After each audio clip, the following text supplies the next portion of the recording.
हाय, नमस्कार मंडळी. बरं, सगळ्यात आधी मी सर्वांची माफी मागते. गेल्या 4-5 दिवसांपासून माझे व्हिडिओ येत नव्हते आणि आज मी या व्हिडिओत तुम्हाला त्या गोष्टीमागचं कारणच सांगणार आहे की का माझे व्हिडिओ येत नव्हते, का मी मध्येच ब्रेक घेतला. असं काय झालं की मी मध्येच ब्रेक घेतला, माझ्या नक्की वेट लॉस चॅलेंजमध्ये काय प्रॉब्लेम आली किंवा माझं वेट किती कमी झालं याच्याबद्दलच मी आज तुमच्याशी थोडं बोलणार आहे. तर त्याचं झालं असं की माझं चॅलेंज अगदी छान सुरू होतं. मला माझ्यात थोडेसे चेंजेसही दिसायला लागले होते. क्रेविंग्स कंट्रोल झाल्या होत्या, चिडचिड कमी झाली, झोपेच्या बाबतीतसुद्धा माझ्यात बरेच पॉझिटिव्ह चेंजेस मला जाणवत होते. मी हळूहळू थोडासा वर्कआउटसुद्धा करायला सुरुवात केली होती. फार नाही, पण बाहेर वॉकिंगला जाता येत नव्हतं म्हणून घरच्या घरी मी स्टेप काउंट होतील असे वर्कआउट करतसुद्धा होते. इंच लॉस मात्र मला चांगला जाणवला होता. पण डे 10च्या नादात मी 10व्या दिवशी वजन करायला गेले आणि मला वजनात फारसा काही फरक दिसला नाही. फक्त 1 किलोनीच माझं वजन कमी झालं होतं. सुरुवातीला मला खूप आनंद झाला की मी जे काही कष्ट घेत आहे त्याचे मला फार का होईना पॉझिटिव्ह चेंजेस मला दिसत आहेत. आणि त्या आनंदाच्या भरात माझ्या ज्या मैत्रिणींनी वेट लॉस केलेला आहे त्यांना मी फोन केला की माझं वजन कमी झालं, 1 किलो वजन माझं 10 दिवसात कमी झालं, माझं इंच लॉस झालेला आहे. आणि मग तेच नेहमीचंच डिमोटिवेशन. मैत्रिणीने मला पहिल्या वाक्यातच हे सांगितलं की हे काही तुझं वजन कमी झालेलं नाही. सुरुवातीला जे वजन कमी होतं ते खरं वजन कमी नसतं. 4-5 किलो जेव्हा तुझं वजन कमी होईल तेव्हा तू हुरळून जा की तुझं वजन कमी व्हायला लागलेलं आहे. हे तर फक्त तुझं वॉटर वेट आहे. आत्ता तू 1 तांब्या पाणी पी आणि जाऊन वेईंग स्केलवर उभी राहा आणि बघ तुझं वजन पुन्हा 1-1.5 किलोनी तुला वाढलेलं दिसेल.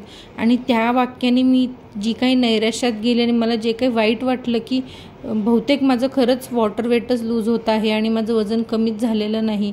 आणि मग त्या मूडमध्येच मी पूर्ण दिवस घालवला.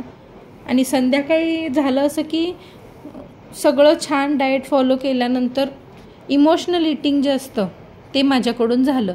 म्हणजे मला ते दिवसभर ते वाक्य घोळत राहिलं की माझं वजन कमीच होणार नाही आहे किंवा 4-5 किलो कमी झाल्यावरच मला खुश व्हायचे. या नादात मी सगळं डाएट व्यवस्थित फॉलो केलेलं असताना सुद्धा संध्याकाळी झोपताना आईस्क्रीम खाल्लं इमोशनल ईटिंगमध्ये. आणि ते म्हणजे मला कळलंच नाही की ती चूक माझ्याकडून कशी झाली. आणि नंतर जेव्हा मी व्हिडिओ एडिट करायला बसले तेव्हा लक्षात आलं की आपण ही चूक केलेली आहे. मग दुसऱ्या दिवशी मी म्हटलं की ठीक आहे, एक चूक झाली 10 दिवसात, एखादी चूक ठीक आहे, मान्य आहे, परत ही चूक नाही करायची. मग दुसऱ्या दिवशी मी पुन्हा माझ्या रेग्युलर डाएटला सुरुवात केली. गरम पाणी, ड्रायफ्रूट्स वगैरे, फ्रूट्स, ब्रेकफास्ट चांगला व्यवस्थित सुरू होता. आणि त्यानंतर माझ्या 1-2 मैत्रिणींचे, जवळच्या नातेवाईकांचे मला मेसेज आले की अगं तुझ्या वेट लॉस चॅलेंजचं काय झालं. कारण ह्या टेन्शनमध्ये मी व्हिडिओ एडिटही केला नाही, व्हॉइस ओव्हरही दिला नाही आणि अपलोडही केलं नाही. त्यामुळे सगळ्यांना वाटलं की माझं वजन कमी झालेलं नाही आहे, त्यामुळे मी माघार घेतली किंवा व्हिडिओ अपलोड करणं बंद केलं. त्यामुळे एका-दोघींनी तर मला असं म्हटलं की झाली का, फिटली का हौस व्हिडिओजची, वेट लॉसची. मला माहीत होतं तुझ्याकडून जमणार नाही, तुला शक्य नाही. आणि दुसऱ्या दिवशी तर मी इतकी जास्त डिमोटिवेट झाले आणि इतकी नाराज झाले की मला त्या दिवशी मात्र वाटायला लागले की हे डाएट सगळं झूट आहे. मी जशी आहे तशीच कायम राहणार आहे. आता काही माझं वजन कमी होऊ शकत नाही. मी किती जरी प्रयत्न केले तरी मला जमणार नाही. आणि या नादात तर मी दुपारपासून पुढे मी अजिबातच डाएट फॉलो केलं नाही. जे दिसेल ते, जे मनात येईल ते जंक फूड, गोड सगळं काही खाल्लं. 2-3 दिवस मी इतकी डिमोटिवेट झाले होते, इतकी नैराश्यात गेले होते की बंद केलेला चहा, बंद केलेली कॉफी, बंद केलेली साखर, तळलेले पदार्थ हे सगळं मी बनवून खाल्लं, स्वतःसाठी बनवलं, खाल्लं. कारण मला माझाच राग यायला लागला की मी अशीच आहे आणि मी अशीच राहणार आहे आणि मला यातलं काहीच जमणार नाही आहे. या मोडमध्ये मी गेले होते कम्प्लिटली गेले 2-4 दिवस.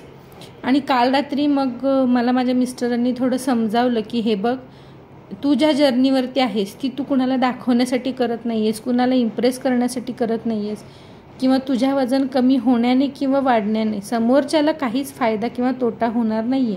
आयुष्यात असे बरेच लोक येतात जे तुला डिमोटिवेट करतील, घालून पाडून बोलतील किंवा तुझ्या चांगल्या चाललेल्या जर्नीमध्ये खोडा घालतील. यांनी त्यांना काहीच मिळणार नाही. त्यांचा ना फायदा होणार आहे ना नुकसान होणार आहे. याच्यात नुकसानही तुझंच आहे आणि फायदाही तुझंच आहे. जर तू याला पॉझिटिव्हली घेतलंस आणि वेट लॉसच्या जर्नीला कंटिन्यू केलंस तर तुझं वेट लॉस होईल, तुला हेल्दी फील होईल, तुला छान वाटेल. आणि तू या सगळ्या कमेंट्सला मनावर घेतलंस, निगेटिव्हली घेतलंस तर तुझा वेट लॉस होणार नाही, तुझे हार्मोन्स इम्बॅलन्स होतील, तुझी चिडचिड वाढेल, कदाचित पूर्वीपेक्षा जास्त तुला त्रास होईल या सगळ्याचा. आणि मग मी खरंच विचार केला की खरंच ज्यांनी मला सजेशन्स दिले किंवा जे माझ्यावर हसले त्यांना माझं चांगलं खरंच हवं आहे का? त्यांना माझं वेट लॉस झालेला हवा आहे का? त्यांना मी छान दिसलेली, बारीक झालेली हवी आहे का? किंवा माझ्या या सगळ्यांनी त्यांच्या आयुष्यात फार मेजर फरक काही पडणार आहे का? तर नाही.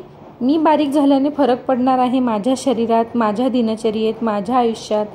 मी बारीक झाल्याने फरक पडणार आहे माझ्या नवऱ्याच्या, माझ्या मुलांच्या आयुष्यात. माझ्या पॉझिटिव्ह अप्रोचने त्यांना फरक पडणार आहे. त्यामुळे मी पुन्हा आजपासून माझ्या जर्नीला सुरुवात करत आहे. गेलेले दिवस सोडून आजपासून मी पुन्हा नव्याने वेट लॉस चॅलेंज सुरू करत आहे. आणि यावेळेला मात्र मी इंटरमिटंट फास्टिंग करण्यावर लक्ष देणार आहे. सुरुवातीला मी ऑलरेडी 14 तासांचं फास्टिंग करत आहे. 5-6 दिवस ते फास्टिंग कंटिन्यू करून त्यानंतर मी पुढे 16 तासांचं फास्टिंग करण्याकडे माझा भर जाणार आहे. तर माझ्या वेट लॉस जर्नीला फॉलो करा, बघत राहा आणि मला असंच प्रेम देत राहा. आणि हो, ज्यांना माझ्याबद्दल नेगेटिव्ह विचार करायचा आहे की हिचं वेट लॉस चॅलेंज फसलं, त्यांना थँक्यू. तुमच्यामुळे मला स्ट्रेंथ मिळाली.